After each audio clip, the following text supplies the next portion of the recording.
In 1809, the largest pirate fleet in recorded history was operating along the coast of southern China. It consisted of approximately 100 vessels, from massive war junks with cannon batteries to smaller fast attack craft. Its crews numbered somewhere between 50,000 and 80,000 people. It had defeated the Chinese Imperial Navy. It had fought off Portuguese warships. It had extracted tribute from coastal villages, fishing communities, and merchant networks across an enormous stretch of the South China Sea. It had its own legal code, its own tax system, its own court of justice, and it was commanded by a woman. She was 33 years old. She had been in command for 3 years. Before that, she had been a sex worker in a floating brothel in Guangzhou. Her name was Ching Shih, meaning, literally, wife of Ching Shih. The Western world would later call her Ching Shih. This is how she got there, and what she did when she arrived. Almost nothing is known about her early life. She appears in the historical record in 1809, when a pirate lord named Ching Shih married her. Her name before the marriage, her birth name, has been lost. Chinese historical sources of the period rarely preserved the personal names of women who weren't born into nobility. She was recorded as Gu before the marriage, likely a working name from the brothel. Ching Shih was one of the most powerful pirates along the southern Chinese coast. He commanded the Red Flag Fleet, a confederation of pirates operating under a shared flag and loose alliance. He was formidable enough that the Qing government had offered him a naval commission to stop fighting them. He had declined. He married her, according to one account, because she negotiated the terms of their marriage herself. She reportedly agreed on 2 conditions: equal share of all prizes taken, and a role in decision-making. Whether this account is precisely true is impossible to verify. What is true is what happened after their marriage. The Red Flag Fleet grew. Ching Shih consolidated the Confederation. By 1804, it was the dominant pirate power along the coast. Under their joint leadership, it expanded further. Then, in November 1807, Ching Shih died, killed in a storm off the coast of Vietnam. He was 42 years old. She was a widow at 31. She had a fleet. What happened in the weeks after Ching Shih's death was not inevitable. Pirate confederations in this era typically fractured at the death of their leader. Lieutenants competed for control. Alliances collapsed. The Chinese Imperial Navy often used these moments to move against weakened factions. She moved faster than any of that could happen. Within weeks of her husband's death, she had secured the loyalty of the Confederation's key commanders. The most important was a young man named Zhang Bao, her husband's adopted son and most trusted lieutenant. She took him as her partner. Reportedly in both the romantic and professional sense, though again, historical accounts of this are filtered through multiple layers of translation and social judgment. With Zhang Bao's operational authority and her own strategic control, the Red Flag Fleet did not fracture. It grew. By 1809, she commanded 6 major squadrons. The fleet had expanded from Ching Shih's already substantial force to something with no precedent in the history of Chinese piracy. She ran it with a combination of strategic intelligence and strict internal discipline that most military commanders of the era would have envied. The Ching Shih Confederation operated under a formal, written code. The rules were specific, and the penalties were severe.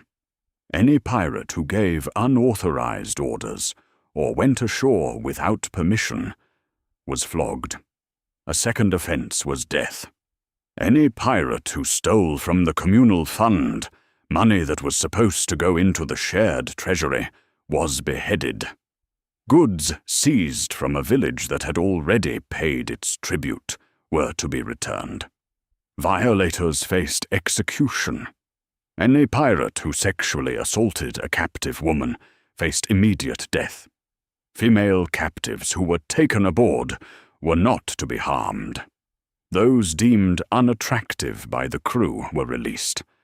Those deemed attractive were offered the option of marriage, but only with their consent, and the husband was expected to remain faithful. The code was enforced. This was unusual. Most pirate organizations of the era were held together by shared profit and personal loyalty, which made discipline unpredictable. She insisted on something closer to institutional consistency. The result was a fleet that could operate for months without the kinds of internal violence and desertion that destroyed most comparable organizations. Between 1807 and 1810, the Ching Shih Confederation fought almost everyone. The Qing Imperial Navy sent multiple expeditions against her. They failed. Her tactics, using smaller, fast vessels to harass and scatter larger formations, combined with superior knowledge of the coastal geography, repeatedly defeated forces that were nominally better equipped. In 1808, a combined force of Chinese and Portuguese warships attacked the fleet. The battle lasted 2 days, and the attackers retreated. Several Portuguese vessels were captured. The following year, a major Qing expedition involving dozens of warships was sent to destroy the Confederation. It was defeated so completely that several Qing officers chose to defect to her fleet rather than return home to report their failure. She was not interested in symbolic victories. She was interested in profit and control. The Confederation taxed coastal villages, fishing fleets, salt merchants, and anyone who moved goods along the coast. She had, in effect, built a parallel government. In 1810, she negotiated, not because she had to. The Confederation was at its peak. The Chinese government, having failed militarily, sent an envoy offering terms. She sent back a list of her own. The final agreement, reached after several rounds of negotiation, gave her pirates the option to join the Qing military with their weapons and vessels. She retained her own wealth. Zhang Bao was given a formal naval commission and allowed to keep a portion of his fleet. No one was punished. No one was executed for crimes committed during the piracy years. It was, by any standard, an extraordinary negotiated outcome. She had fought the Chinese government to a draw, and then extracted favorable terms from the settlement. She was 34 years old. She used her wealth to open a gambling establishment in Guangzhou. She lived there for the next several decades, running her business, raising children, and by all accounts living comfortably. She died around 1844, at approximately 69 years old. Ching Shih presents a problem for historical narrative, because the usual frameworks don't apply. She was not a noblewoman who used court politics. She was not a military commander from a military family.